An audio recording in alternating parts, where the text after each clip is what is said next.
Hi, it's Lavinia Masters here, and this is my tribute to the No More campaign for stopping domestic violence and sexual violence in our great world today. No more.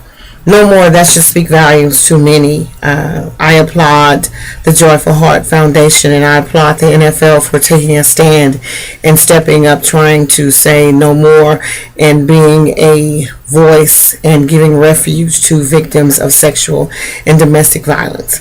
My sign, no more, I wasn't able to print it off, but I wanted to get it out there before the game starts tonight. I apologize, I am not a football fan. My husband is, but unfortunately I am not. So I didn't even know football played on Thursday night. But anyway, my No More campaign, the first thing I want to say is no more silence.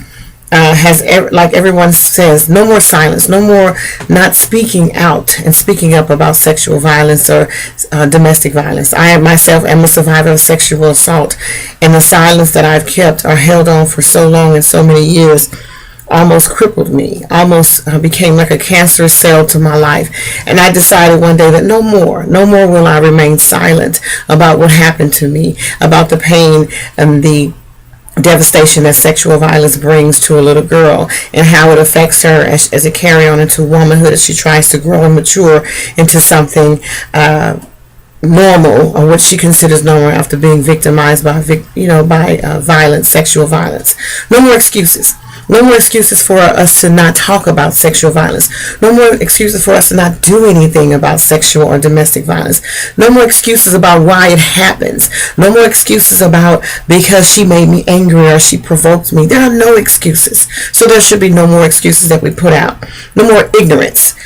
All the education that we have, all the awareness that we raise, all of the survivors that share their stories, all the people that come out and come forward and talk about sexual and domestic violence, there should be no ignorance of this. There should be no ignorance of how this affects an individual that has been handled or been taken advantage of because of sexual abuse or sexual violence or domestic violence. So there should be no more ignorance to this. No more lies. No more lies. Stop lying that you didn't know I hurt her. Stop lying that you thought it was for the better of her. Stop lying to yourself. Stop lying to America. Stop lying to victims. Just lies. Stop lying, period.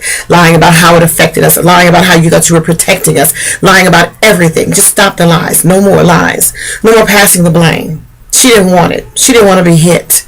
I didn't want to be raped. That's the biggest lie anybody can tell. Stop passing the blame. Stop trying to bring the shame falsely on those who it shouldn't be put on. Shame on you, offender. Shame on you for hitting her. Shame on you for abusing her. Shame on you for taking something that didn't belong to you. Stop passing the blame. No more manipulation. That's part of passing the blame. No more trying to manipulate the system. No more trying to manipulate an individual. No more time to manipulate America. No more trying to manipulate us as a public. How we handle sexual violence and domestic violence. No more manipulation. And finally, no more taboos. When we talk about sexual violence and when we talk about domestic violence, that should not be a taboo. But unfortunately it is. It's a taboo. We don't like to talk about it. Everybody shuts down. Everybody remains silent. Everybody looks and wonder what the next person is thinking. There's too much shame that carries with it because you have been violated. I have been violated about it, with sexual violence or domestic violence. This should no more be a taboo. Should be something that we talk about all the time, every day. Sexual violence shouldn't be just designated to April, as well as domestic violence to October. No more. No more. No more.